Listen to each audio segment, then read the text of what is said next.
షర్మిల ఎప్పుడైతే ఇక ఇన్డెప్త్గా కుటుంబ అంశాల దాకా ఏదైతే జగన్మోహన్ రెడ్డి కాంగ్రెస్ పార్టీని అంటూ చెల్లెళ్ళ జోలికి పోకుండా తన చెల్లెల్ని తన మా బాబాయిని వ్యతిరేకంగా నుంచోబెట్టింది కాంగ్రెస్ పార్టీ అంటే కాంగ్రెస్ పార్టీ కాదు మా అన్నే దీనికి అంతటికీ కారణం అంటూ అటు విజయమ్మని దానికి సాక్ష్యం మా కుటుంబమే సాక్ష్యం అని చెప్పినటువంటి నేపథ్యంలో వైఎస్ఆర్ కాంగ్రెస్ పార్టీ ఎదురుదాడి తీవ్రం చేసింది.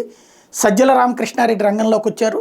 రాజన్న బిడ్డని అని చెప్తా తెలుగుదేశం స్క్రిప్ట్ మీద ఎలా నడుస్తున్నావు అని నిలదీశారు. అదే సందర్భంలో రాష్ట్రంలో రాజశేఖర రెడ్డి పథకం ఏదాగింది, ఇంకా రాజశేఖర రెడ్డి పేరు ఎక్కువ చెప్పుకుని సాగుతున్నటువంటి వాటిని ప్రధానికి వైఎస్ఆర్ పేరుతోనే సాగుతున్నటువంటి వాటిని లేదని ఎట్లా చెప్తావంటూ నిలదీయడంతో ప్రారంభిస్తే అయోధ్య రామిరెడ్డి దగ్గర నుంచి ప్రతి నాయకుడు కూడా తీవ్ర స్థాయిలో విరుచుకుపడడం ప్రారంభించారు. పేరు నాని లాంటి వాళ్ళు రంగంలోకి దిగారు. మొన్నటిదాకా తెలంగాణ ఆడపడుచునన్నావు, తర్వాత ఇక్కడికి ఎందుకు వచ్చావు, ఇట్లాంటి విమర్శలతో కథ నడుస్తుంది. అసలైతే షర్మిల కాన్సెప్ట్ మీదన ఎలా స్పందించాలి అంటే చంద్రబాబు మనిషి అని స్పందించాలన్నటువంటి రూట్లోనే సాగుతున్నది వైఎస్ఆర్ కాంగ్రెస్ పార్టీ యాంగిల్. అది ప్రజలు అంగీకరిస్తారా లేదా అన్నది చూడాల్సి ఉంది.